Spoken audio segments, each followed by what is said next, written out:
rate sa lahat ng expressway. Dagdag 35 sentimo ang hiling nilang dagdag pasahe sa bawat kilometro pagkatapos ng unang 26 na kilometrong minimum. Tulad sa nauna nilang protesta, kapansin-pansin kakaunti pa rin ang sumama. Pero kaisa raw nila ang ilang NGO, commuters group at kahit provincial government ng Batangas. Yung pagsingil ng toll is already a form of tax by the government sa ating mga motorista. Ngayon, kung lalagyan mo pa ng VAT or EVAT ng karagdagang buwis, ito ay tila double taxation. At hindi lang daw pamasahe ang posibleng tumaas. Parang domino rin daw nasasabay sa pagpapataw ng VAT sa toll ang pagmahal ng mga bilihin. Para sa unang balita, Julius Segovia reporting.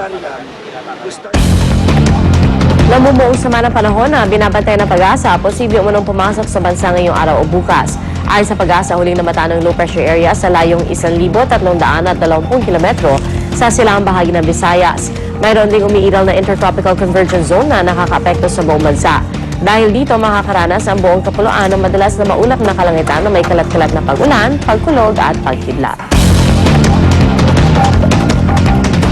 3 taong gulang na batang babae sa Maynila hinali umano ng 12 anyos nilang kapitbahay. Apila naman ng mga otoridad sa mga magulang ng batang suspect, isuko na ang kanilang anak.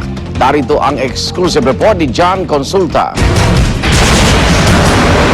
Hindi raw inakala ng inang itatago natin sa pangalang Lorna na sa kamay pala ng 12 taong gulang na kapitbahay nila, mapapahamak ang kanyang 3 taong gulang na anak. Mismong anak raw niya ang nagsumbong sa ginawa sa kanya noong Setyembre 16, kaya naman humingi siya ng tulong sa Manila Department of Social Welfare. Pag sinasabihan ko na magbibihis siya, parang ayaw na po magbihis, parang na-trauma na sa nangyayari na yon. Tapos kung ano yung pagpupunta kay papa niya, inaaksyonan niya kung anong ginagawa ng bata na yun sa anak ko. Dahil sa nangyari, isa sa ilalim sa therapy ang 3 taong gulang na biktima, gayon din ang kanyang mga magulang. Pinuntahan ng composite team ng Manila Police at Manila Department of Social Welfare ang bahay ng minor de edad na suspect sa Santa Mesa, Manila, pero wala roon ang bata. Sa pakikipag-usap ng mga otoridad sa ama ng suspect, sinabi nitong inaliw niya muna ang anak para maibsan daw ang epekto sa bata ng isang problema sa pamilya. Ibig sabihin, no, yung anak nyo wala ngayon dyan sa inyo. Merong hindi ginawang kanais-nais yung anak mo doon sa anak nila. Gusto kong pakinggan din yung side mo, marinig ko rin yung side mo, hindi lang yung side nila. Batay sa Juvenile Justice and Welfare Act of 2006, hindi maaaring magkaroon ng pananagutang kriminal ang isang minor de edad. Sa halip, ang DSWD ang nangangalaga sa mga youth offender. It's about time na repasuhin tong batas na to. Tignan natin dun sa anggulo na ibaba natin yung edad na nagbibigay ng exemption o nagbibigay ng suporta o ng proteksyon na walang criminal liabilities yung bata. Ayon naman sa Social Welfare Division ng Maynila, maaaring papanagutin ang mga magulang o guardian ng youth offender sa ilalim ng Anti-Child Endangerment Ordinance ng lungsod. Apela nila ngayon sa mga magulang ng suspect.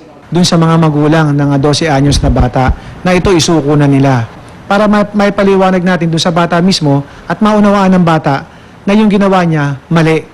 Para sa unang balita, John Consulta reporting. Balikan po natin ang balita tungkol sa lagay ng panahon. Makakausap po natin si DOST Undersecretary Graciano Yumol, Supervising Undersecretary ng Pag-asa. Yusek Yumol, good morning. Miss Pia, magandang umaga po. Magandang umaga sa inyong mga tagapanood. Opo. Yusek, good morning. Tanungin lang po namin itong low pressure area na ito. Ito po yung sinasabi po ninyo kahapon na posibleng magiging bagyong Pedring, di ba? So gaano ho kalaki yung posibilidad na magiging bagyo talaga ito? Opo, yung ating pong NPA ay ngayon ay 1,320 kilometers east ng Visayas. Inaasahan po natin papasok siya ng PAR mamayang gabi po o bukas ng umaga. At lahat po ng numerical model ay nagpapakita na itong LPA na ito ay mag-intensify o lalakas sa isang tropical depression sa linggo. So tatawagin po natin isang tropical depression Pedring at magiging maulan po tayo next week.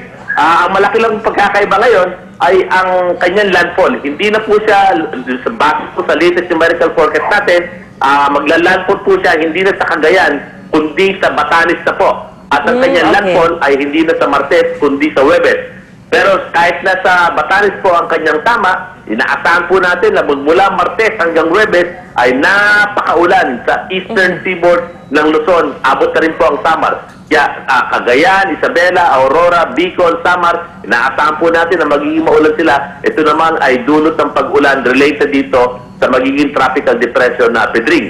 Ang Metro Manila din po at ang Western Seaboard ay inaasahan din natin magiging maulan next week dahil habang nag-i-intensify po itong LPA sa tropical depression Pedring ay sunod-sunod po ang kanyang paghigop ng ating hanging habagat na siya naman magdudulot ng pag-ulan doon po sa kanlurang bahagi ng ating bansa. Opo, Miss Pia. Yusek, kahit mamayang gabi o bukas ang pasok ng bagyo, talagang next week pa po yung magiging maulan pa po talaga.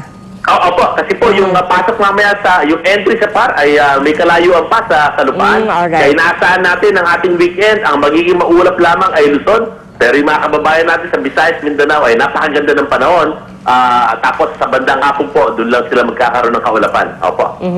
So Yusek, talagang kailangan makibalita po kami para sa mga storm warning signals at kasabay na rin po nito, Yusek, yung itong maiba lang tayo, no, yung malamig na simoy ng hangin, itong amihan na po ba ito? Hindi pa po. Ang ating po transition ay mangyayari sa Oktubre. Pero tama po kayo, mamaya pong alas 5 ng hapon, yun po yung tunay na natawag natin na autumnal equinox na pantay ang gabi at araw.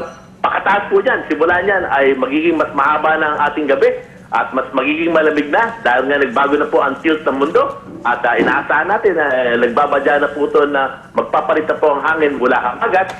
Magiging amihan na po tayo by October. Ibig sabihin yan, ang aringin po natin ay nanggagaling na sa bandang Russia, Siberia at Japan at kaya po malamig na. Opo. So ito po yung magpapalamig po sa atin at si-signal po na talagang Pasko ay nalalapit na. Opo. Maraming Malapit na salamat po. Opo. Maraming salamat, Miss Pia. Magandang umaga po. Magandang Opo, umaga ayan. po, DOST Undersecretary Graciano Yumol.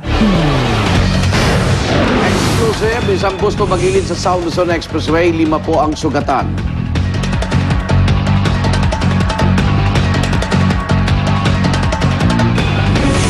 Kapuso star Bianca King na starstruck daw ng personal na makilala ang American Idol Season 10 finalist na si Casey Abrams. Huwag pa huli, tutok lang sa unang balita.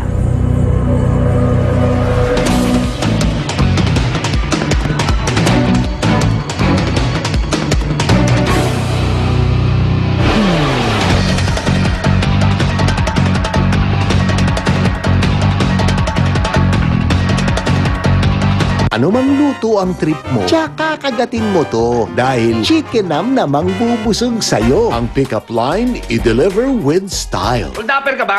Bakit? Ibibigay ko sa'yo lahat. Huwag mo lang ako saktan. Kapuso mo, Jessica Soho. Alam mo, reserve mo na yung